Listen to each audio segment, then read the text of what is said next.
Situation économico-financière en République démocratique du Congo, on en parle dans ce journal. Le plan des trésoreries 2020, un sujet qui fait la une de l'actualité pour le député national Lelu de Bongandanga dans la province de Mongala et coordonnateur adjoint des forces politiques et alliés de l'IDPS, Élisée Bokoumania. Pour lui, l'augmentation ou la diminution de la loi des finances ne peut se faire sur base de loi rectificative à l'initiative des gouvernements réunis en conseil du ministre puis transférés au Parlement. Guélard Ndokouta nous en dit plus. En croire Élisée Bokoumwana Maposo, le budget, c'est un document produit annuellement.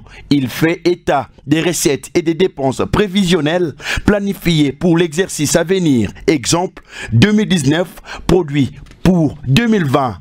Le budget 2020, produit et promulgué par le président de la République, est une loi, dit loi des finances, martèle l'élu de Bongandanga, Élisée Bokoumwana Maposo. Pour lui, le budget a pour son exécution plusieurs étapes appelées gestion budgétaire, autrement une programmation des consommations de l'année en tenant compte des priorités des services. Tandis que le plan de trésorerie, c'est un tableau prévisionnel à court terme visant à identifier les encaissements et décaissements futurs. Le plan budget des trésoreries est un des tableaux financiers du business plan. Élisée Bokoumwana Maposo de Pouna fait savoir qu'étant donné que la loi des finances de l'exercice est une loi, elle ne peut pas être évaluée par le gouvernement à travers un instrument de la gestion budgétaire tel que le plan de trésorerie élaboré avec un délai déterminé. Ce document doit être élaboré en tenant compte des assignations budgétaires de chaque service, d'assiette ou régie financière. Aujourd'hui, nous voulons que les ministres en charge du budget et des finances mettent les mesures d'encadrement et excitatives pour développer les recettes de l'État, insiste Élisée Bokoumwana Maposo.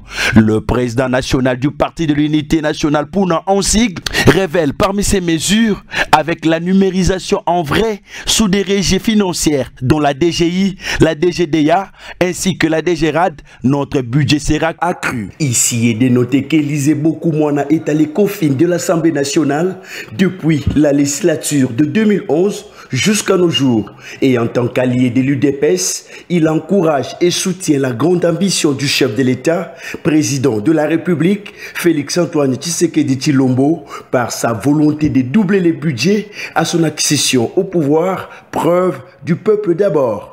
Pour terminer sa réflexion sur la loi des finances et les plans de trésorerie, Élisée Bokoumwana conclut en disant que la modification, c'est-à-dire augmentation ou diminution de la loi des finances de l'année, ne peut se faire que sur base d'une loi rectificative à l'initiative du gouvernement réuni en Conseil des ministres et soumis au Parlement.